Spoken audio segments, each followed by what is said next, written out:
Earlier today, former South Carolina Governor Nikki Haley, Trump-era United Nations ambassador, announced that she would become a candidate for the office of President of the United States.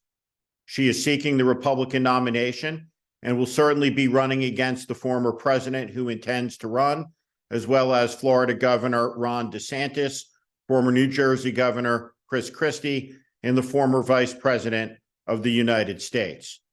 Nikki Haley won't make it, not because she doesn't have talent, not because she doesn't have charisma, but because she lacks character.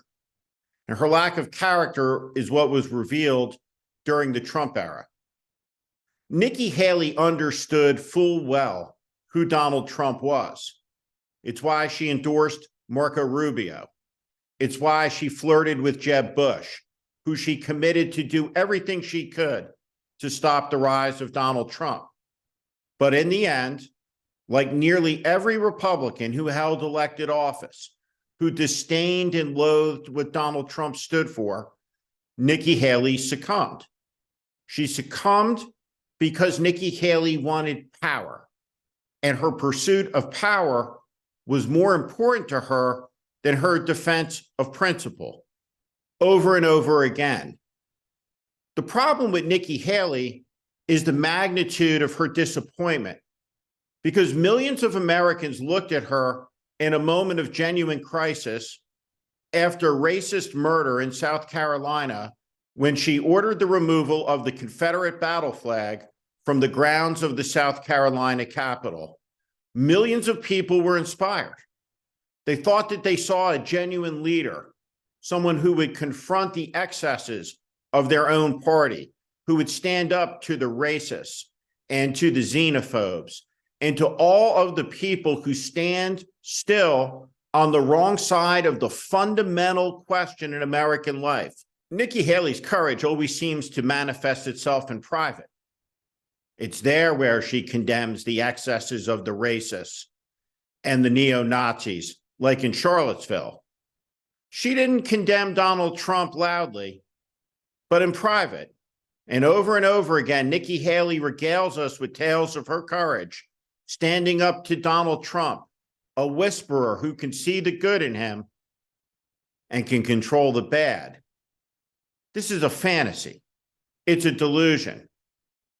If Nikki Haley didn't understand full well who Donald Trump was, that means she's a liar, because she told us who she was. But if, in fact, he did fool her, then she lacks the judgment to hold the most powerful office in the world. If Nikki Haley was truly deceived by Donald Trump, perhaps she lacks the intellect to be the president of the United States. But Nikki Haley wasn't deceived by Donald Trump. Nikki Haley went along with Donald Trump. And it was a profound act of cynicism. And all the way, all the time, Donald Trump told the country and over again what it is that he would tolerate and what it is that he would not. And what Donald Trump said over and over again from the first time he ran was that an election is only legitimate if he wins. Well, there's a simple fact about democracy, and it's this.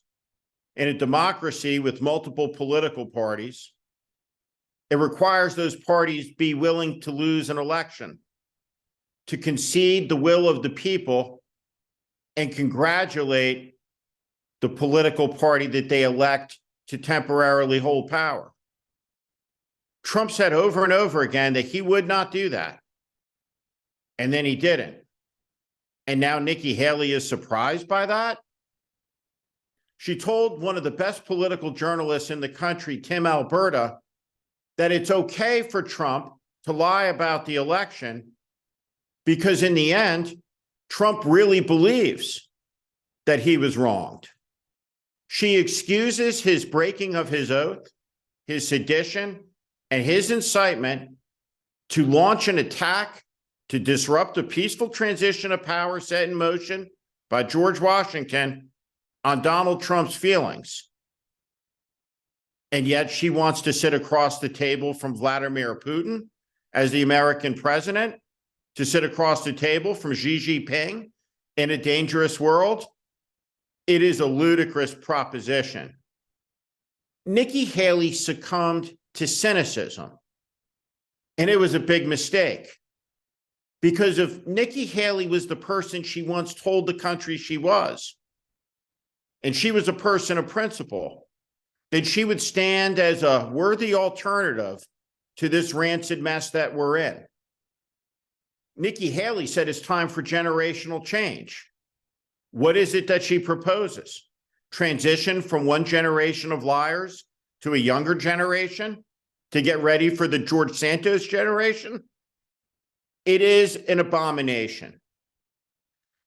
Nikki Haley pulled down the Confederate flag, but today she honors that flag again. She takes that flag of slavery and she says that she understands and respects the heritage that it stands for. The Confederate flag is a symbol of hate, and it is a symbol of treason. And Nikki Haley was right to pull it down, and she's wrong to defend it now. But it's evidence, once again, of her profound lack of character, her ability to be on all sides of any issue.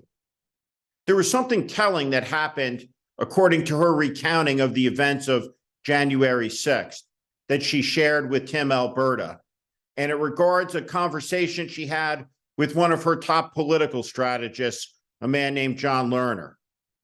John Lerner called to alert Nikki Haley about what was happening on the Capitol grounds, to tell her to watch television, to watch Trump's incitements of the crowd. And Nikki Haley said, I can't watch. I just can't watch.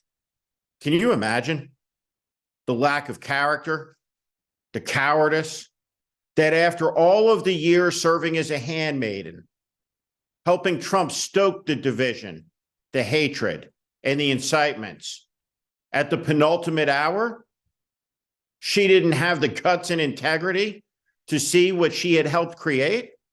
She wanted to look away? Nikki Haley is a say anything to anyone politician. Running for president is different than running for governor. Nikki Haley's candidacy will collapse because it's a candidacy about nothing, except for Nikki Haley's ambition. And Nikki Haley's ambition isn't particularly compelling.